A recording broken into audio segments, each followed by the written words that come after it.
kuhusiana na ujio wa ugeni wa serikali kwenye mitandao ya kijamii, inaelezwa kwamba rais huenda akaja, Dr. Samia. Je, chama mna taarifa za mgeni gani wa kiserikali ambaye amewasiliana na familia atakuwepo? Mimi sio msemaji wa serikali, na kama mnavyojua sisi Chadema hatujashiriki kwenye tukio lolote linaloitwa uchaguzi. Hatutambui serikali iliyopo kwa sababu ni serikali iliyojiweka madarakani bila ridhaa ya umma kwa mtutu wa bunduki. Kwa hiyo sisi hatutambui kama wanakuja, kwa hata hivyo hatupangi ratiba ya serikali. Niulize mambo yanayohusu Chadema, nitakuwa tayari ku clarify mambo ya Chadema na mambo ya nchi yetu, lakini mambo ya mtu mwingine ambaye anakuja msiba, watu hawatoi kadi.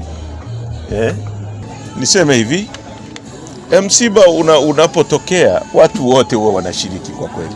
Sijai kuona sehemu yoyote mtu amezuia mtu asiende msibani au asishiriki kwenye msiba, kwa sababu Mzee Mtei amekuwa governor wa BOT wa kwanza katika nchi hii.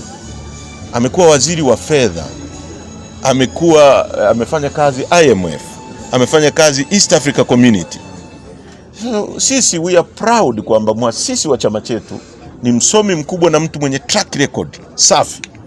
Kwa hiyo mengine tazungumza. Kwa hiyo msiba huu ni wa wote na wote wana haki, hata wale tusiopendana nao watakuwa na nafasi yao hapa, wala hatuwezi kuwazuia, kwa sababu rafiki yangu sio necessarily awe rafiki yako, anaweza kuwa adui yangu akawa rafiki yako. Kwa hiyo wengine ni watu wa familia, na sisi kuna mipaka kati ya chama chetu na family na watu wanaokuja hapa. Ratiba rasmi haijatoka ya kusema kwamba tumepewa saa moja. Kwa vyovyote vile sisi hapa ni wafiwa, yaani hilo lieleweke. Sisi ni wafiwa kabisa. Huyu ni mzee wetu, ni muasisi wa chama chetu, ni mtu mwenye kadi namba 1.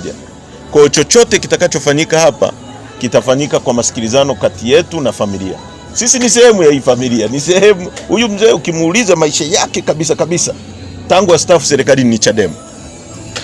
Kwa hiyo hakuna mtu hapa ambaye amekuja hivi na ambaye no, hiyo haipo. Tuache hayo mambo ya mtaani, tutapata nafasi ya kutosha, na hata kwenye tukio lile rasmi kabisa nina imani na nina uhakika kwamba Chadema itakuwa visible na itapata nafasi ya kutoa message kwa ajili ya mzee na kwa ajili ya Watanzania. Usisahau kusubscribe na kugusa alama ya kengele ili uwe wa kwanza kupata taarifa zetu kila tunapoweka Msomi News.